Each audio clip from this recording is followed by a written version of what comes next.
네, 오대영 라이브의 간판 코너 단도직입을 시작하겠습니다. 오늘은 더불어민주당 원내 대변인 강유정 의원을 만나보겠습니다. 어서 오십시오. 네, 안녕하세요. 예, 본회의 마치고 오셨습니다. 오늘 맞습니다.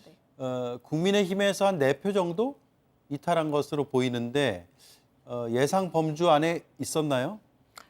사실상 만찬에도 있었잖아요. 예. 상임위원장과 그리고 원내 인사들을 초청해서 만찬을 할 때부터 겉으로 그렇게 표를 낸 건 아니지만 모두가 이해하듯이 아마도 이타표에 대한 단속 만찬이 아니었을까 예상을 했고, 그래서 저도 얘기한 바 있습니다만 이제 한동훈 대표의 능력을 좀 볼 시간이 됐다라고 생각을 했습니다. 그러나 의원총회에서 당론으로 반대표를 던지겠다라고 정해진 이상 당론이라는 건 뭡니까? 상당히 책임과 그리고 또 추궁이 따를 수 있는 거다 보니 네. 이탈표가 지난번에 4표의 이탈표 그때도 나왔어요.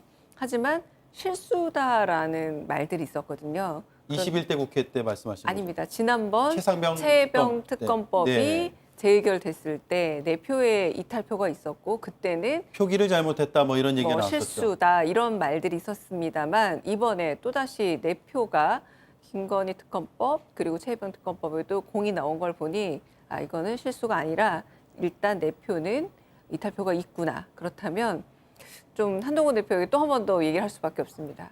또 한 번 실망했다. 그렇다면 8표 중에 4표가 이미 마음을 먹은 표였다면 4표 정도만 한동훈 대표가 좀 4표로 자신의 표로 가지고 왔더라면 오늘의 결과가 좀 다르지 않았을까라는 생각도 들었습니다. 예, 물론 표면적으로는 반대를 당론으로 정했고 막아야 된다라고 오늘 의원총회에서 한동훈 대표는 얘기했죠.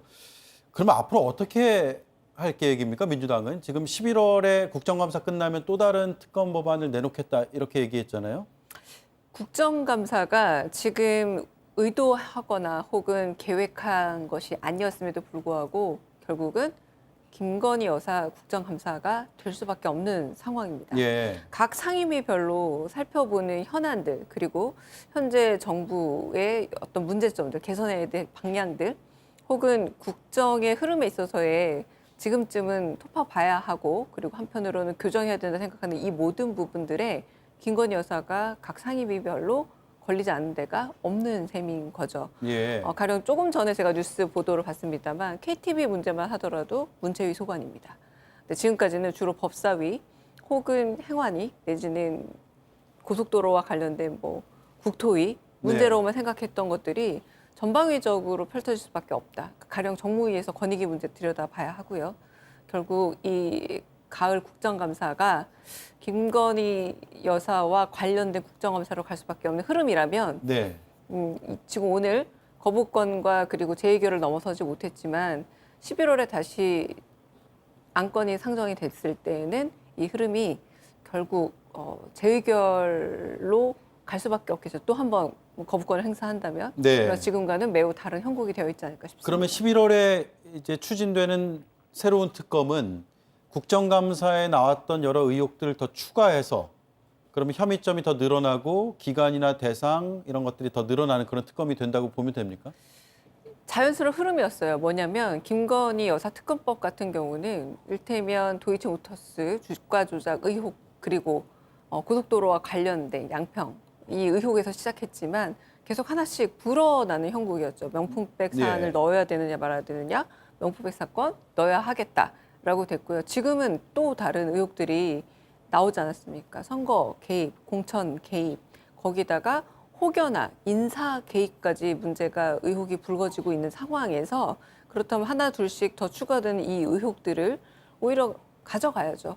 네. 특검법은 그렇기 때문에 감사를 거치고 나서는 조금 더 이 8대 의혹이라 이야기됐던 부분들이 또 확장될 수도 있겠다라고 예측합니다. 그러면 지금 소속 상임위가 두 곳이잖아요. 맞습니다. 문체위, 운영위. 운영인데 운영위는 대통령실을 관장하기 때문에 운영위 차원에서도 새롭게 제기될 의혹들이 있을까요? 예를 들면 최근에 관저 맞습니다. 의혹도 있고요. 네, 관저 수의 계약으로만 우리가 알고 있었던 하지만 그 21g이라는 업체와 12년이 넘는 아주 오랜 인연, 대표와의 인연이라던가 그리고 그 부분에 있어서 감사원이 내린 결론이 상당히 애매하지 않습니까? 예. 문제가 있긴 하지만 문제가 없다라는 상당히 모순어법을 쓰고 있거든요. 이제 그런 부분은 당연히 이제 국정감사 기간 동안 조금 더 들여봐야 되겠고요. 22대 원내가 출발하면서 원내 그러니까 개혁기동대라는 이름을 붙이며 출발할 때 어떤 기조를 말을 했냐면 이 특검 사국조라는 표현을 썼었습니다. 네. 그러니까 이 최혜병 특검과 김건희 특검 그리고 4개의 국정조사를 예고를 했었는데 지금 흐름대로라면 국정감사로 끝날 것이 아니라 특검과 어쩌면 국정조사도 병행해야 하는 것 아닌가라는 필요성까지 더 대두되고 있죠. 예.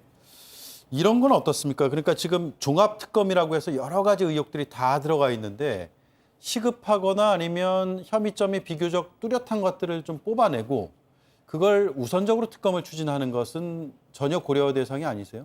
사실상 이 점점점 의혹이 늘어나고 있는데 거부권 전국 속에서 그리고 한편으로는 제가 가지고 있는 그리고 민주당이 가지고 있는 의혹 중 하나는 검찰의 수사라는 게 봐주기 수사로 너무 기울어 있는 것이 아니냐. 그래서 답정너라고 요즘 말하죠. 예. 답을 정해놓고 수사 과정을 펼쳐가고 있다면 이 의혹들을 다뤄야 하는데 이 의혹의 경중 내지는 성급함, 위급함과 그렇지 않음을 나누는 그 순간이 오히려 시간을 버릴 수 있고 이 의혹이 점점 커질 수 있는 어떤 가능성들을 놓아주는 거기 때문에 그런 식의 선별 작업, 위계화 작업은 또 어렵지 않을까 싶습니다. 네.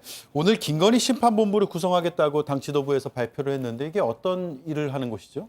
그러니까 지금 말씀하신 위계를 나누거나 선호 과정을 나눈다라기보다 결국은 김건희 여사가 지금까지 해온 여러 가지 그 국정에 개입한 상황들이 국정농단이라고 우리가 익숙하게 불렀던 사태들과 매우 유사하고 그리고 아까 말씀드렸다시피 상임위별로만 나누어도 굉장히 전방위적입니다. 결국은 이 문제에 대해서 집중적으로 다루기 위해 2개 정도의 상임위가 조금 본격적으로 나선 건데요. 행안위 소속 위원들과 그리고 법사위 소속 위원들이 좀 더 나서서 네. 이 부분에 대해서 집중적으로 우리가 각각의 조금 산별적으로 나오고 있고 또 하나 좀 아쉬운 거는 매일매일 단독 보도들이 나오고 매일매일 새로운 의혹들이 나오다 보니 되려 둔감해지는 경향들이 없지 않아 있다라는 겁니다. 예. 이게 만성화된다라는 거죠. 그런 부분에 있어서 적절한 조치를 하고 기민하게 대응하기 위한 본부가 마련됐다라고 보시면 될 듯합니다. 예. 자, 이슈를 좀 옮겨보겠습니다. 사실 이 이슈를 질문을 드리려고 모셨는데 네. 살짝 밀리긴 했습니다만 네. 지난주 문체위에서 현안질이 있었습니다. 네. 정몽규 축구협회 회장도 나왔고요. 상당히 화제가 됐고 여러 장면들이 있었습니다. 일단 보고 말씀을 이어가죠. 축구협회가 동네 개모임이나 동아리 모임인가요? 아닙니다. 아니죠. 네. 공정은 설명 영역입니다. 입증 가능한.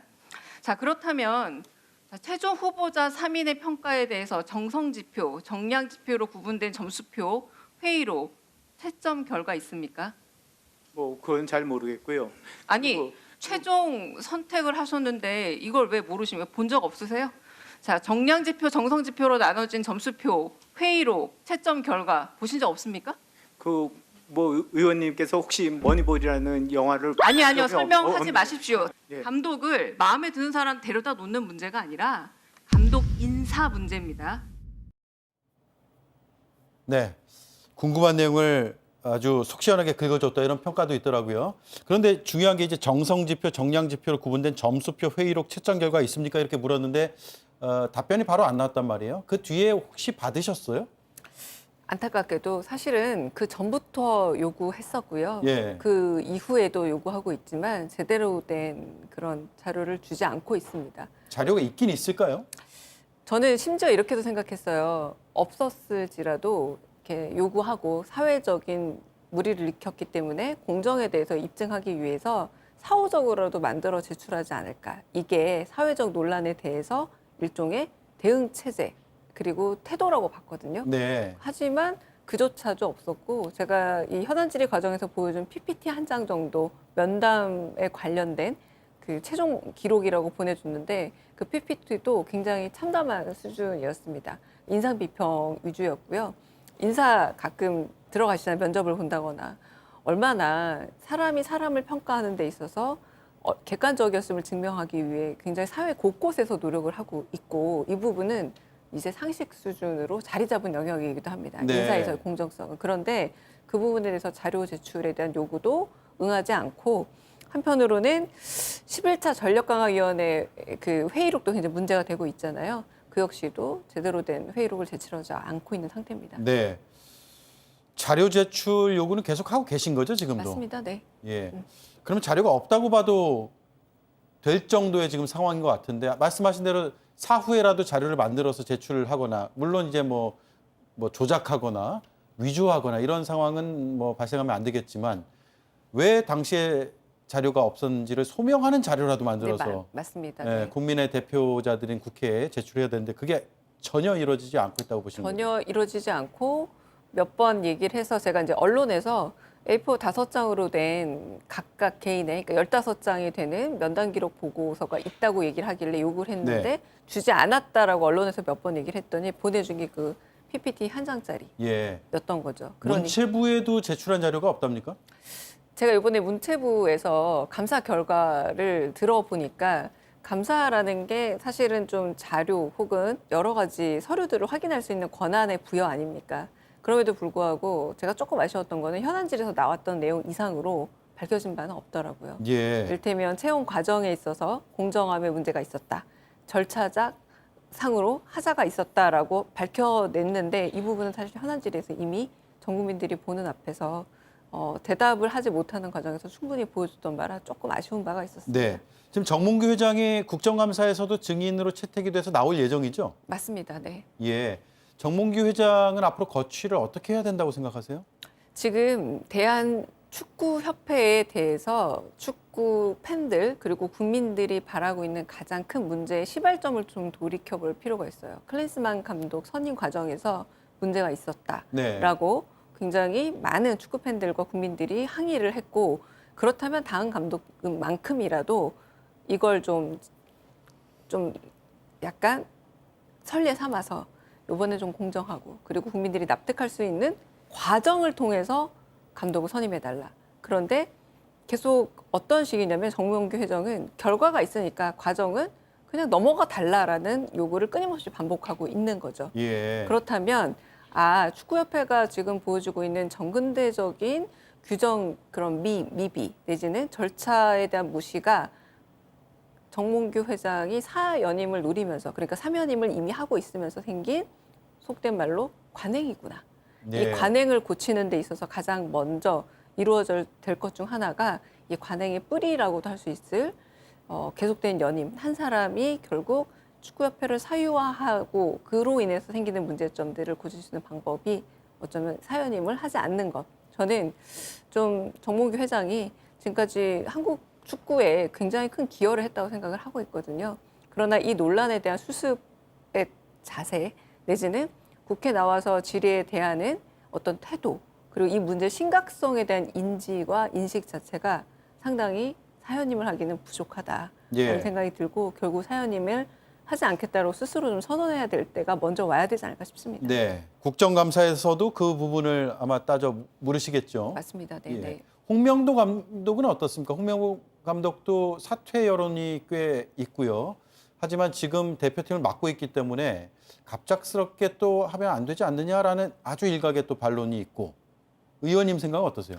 저는 그 부분은 이 축구협회가 가지고 있는 관행의 결과물이 홍명보 감독의 일테면 과정과 절차를 무시했던 임용 과정입니다. 그러니까 많은 분들이 뭐라고 얘기하냐면 홍명보 감독 자체의 실력이라던가 내지는 홍명보 감독이 잘할 수 있다 없다라는 가능성의 문제를 두고 얘기하는 게 아니다. 네. 이미 벌어진 일에서 과정과 절차가 온당했느냐의 문제를 하고 있고 이 말은 즉슨 홍명보 감독의 개인 책임의 문제보다는 일단 이 구조적 문제에 대해서 이 모든 사태의 원인이라고 할 수 있을 정몽규 회장의 사과와 대처 마련의 결과로서 홍명보 감독의 거취는 논의돼야 되지 저는 순서가 좀 달라졌다고 생각합니다. 네. 홍명보 감독의 거취를 먼저 얘기하는 건 역시나 또 한편으로는 정몽규 회장의 여러 번의 실수 내지는 조금 부족한 선택과 판단에 대해서 되려 여러 이사분들이 나서서 정리하려고 했었었는데 이번에는 이제 감독보다는 좀 더 회장의 책임을 묻는 게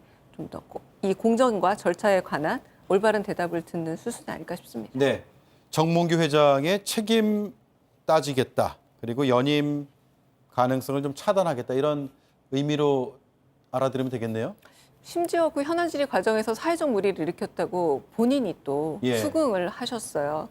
그러니까 그 수긍을 한 상태에서 제가 물의를 찾아낸 게 아니라 이 모든 사태가 사회적 물의라고 봤다면 인정을 했고 사회적 물의를 빚은 임원인 경우에는 일종의 징계 절차를 받을 수 있고 징계를 받은 경우엔 아예 입 후보 자체가 어렵습니다. 예. 네. 알겠습니다. 여기까지 듣죠. 국정감사 잘 지켜보겠습니다. 네, 고맙습니다. 감사합니다. 네, 지금까지 강유정 더불어민주당 의원이었습니다.